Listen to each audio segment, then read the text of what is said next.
Live from Fargo and serving you on TV, online, and on the go. This is Valley News Live at 6. We begin tonight with new information on last night's robberies in South Fargo. Thanks for joining us. Police have released 4 surveillance photos from the Bottle Barn and the Spirit Shop, both robbed less than an hour apart, and police believe they're connected. Let's take a look at the photos, first of all, from the Bottle Barn. The man in the picture is described as black, thin. He's about 5 feet 11 inches tall. He was wearing a brown leather jacket, light-colored cargo pants, a gray hooded sweatshirt, no gloves.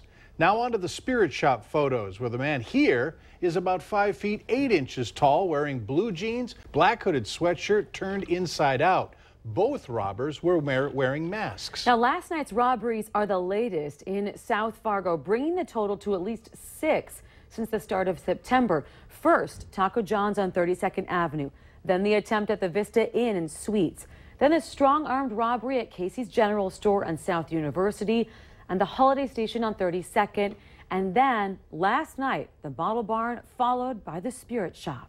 Now, police say that they have established links between several of the robberies, believing last night's events to be connected.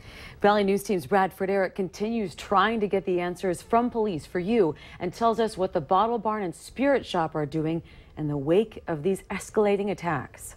It was about 8:30 last night when police say a black man 5 feet 9 inches tall entered this liquor store here, showed a handgun, and then made off with money from the register. A spokesperson today for Bottle Barn says it's an unfortunate situation, but they're just thankful that no employees were hurt. Bottle Barn says they are always conducting ongoing training for employees. The spokesperson says training paid off when the robber came through the door. My employee did the right thing, what we tell our employees to do, gave him the money, let him go. I watched him go out of our camera south. The robber's next target was the Spirit Shop, where night manager Dan Nicholson was working. He says the store actually just beefed up their security equipment. We doubled our cameras and now we're adding some new things for better clarity and things like that, so we can get better mug shots and better shots of people's faces. As far as their connection to some of the other events, we're still trying to establish if that's the fact. Lieutenant Joel Vettel says it's not lost on investigators that these robberies keep happening. But what should you look out for when out and about in South Fargo? Really, the biggest thing is any suspicious behavior. If you see somebody that appears out of place or appears to be taking and watching a location, especially one of those targets that we talked about that are a little bit more vulnerable. Lieutenant Vettel says your tips are often some of the most valuable information in their investigations. Bradford Eric, Valley News Live. Now, there is a community meeting that's scheduled for tomorrow night at Ed Clapp Elementary, where Fargo police will answer crime and safety concerns on the city's south side. For more information on this meeting, visit our website, valleynewslive.com, and then click on this story. Police do not believe a series of dumpster fires last night are connected to the robberies. An investigation is underway after fire crews responded to 5 within 4 hours. Chief Steve Dirksen says in several instances the fires were close to a building. Residents of an apartment building pushed a burning dumpster away from a row of garages before flames could spread. Now, the fires were between 26th and 40th Avenue South, stretching from University Drive to I-29. A 17-month-old girl has died after getting hit by a vehicle at a daycare in Fergus Falls, Minnesota. Police responded Monday afternoon to find Ava Dirkman unresponsive. She died at the hospital. Police say a woman picked up her child at this home daycare. The daycare owner was on the street saying goodbye to the woman in the SUV when the toddler walked in front of the vehicle unnoticed by both adults, and the driver pulled forward, hitting the child. Family members tell us the accident happened in just a matter of seconds. Now, we do know the daycare owner is related to the child, and the daycare has been licensed and operating for decades. Warm and rather quiet on this Tuesday. Can we expect it to continue into the evening hours? Let's go to Hutch to find out. It does look very quiet no matter what your outdoor plans are. We've got mostly clear skies and temperatures that peaked in the upper 60s and low 70s for our western counties. Out to the east, it was a cooler day, barely making it out of the 50s. After morning lows in the 20s up north and northeast, we had some freezing conditions there and some frost down to the south. But as clouds build into the valley out to the west tonight, it's going to shift that coldest potential to the east. So as we go through the evening, quiet conditions continue, light winds and 50s as a rule. Overnight, not as cold. I'll have details on what we can expect as we close out the remainder of our work week here in just a few moments. And September as well. Thanks. We have more information on the man who pointed a BB gun at a Fargo police officer yesterday and ended up getting shot. Fargo police have charged Carmen Redshirt with terrorizing and reckless endangerment in yesterday's officer-involved shooting. Family members of Redshirt tell us he remains in the intensive care unit. Redshirt was allegedly involved in a high-speed chase with a stolen vehicle in Trail County on Sunday. The vehicle was later spotted going the wrong way down 13th Avenue in West Fargo early yesterday morning. When Fargo police tried to pull the vehicle over, Redshirt and his passenger got out and ran. Fargo police say that Redshirt pointed a gun at officers and he was shot by Fargo police officer Patrick Thomas. Police later discovered the weapon Redshirt had was a BB gun. Jennifer Stegman, the passenger in that stolen vehicle, was arrested for refusing to halt. She made her first court appearance this morning.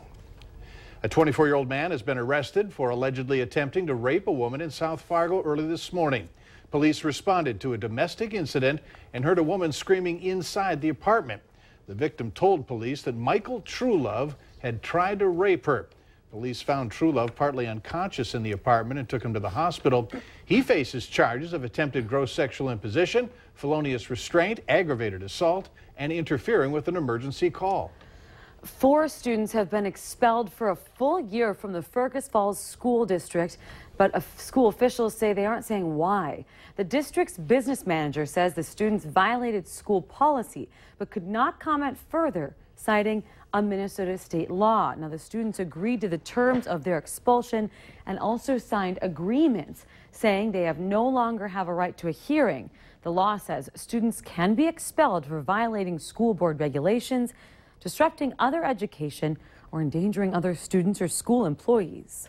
A Rice Lake, Minnesota man is in custody tonight in connection with a deadly hit-and-run crash in southern Clearwater County.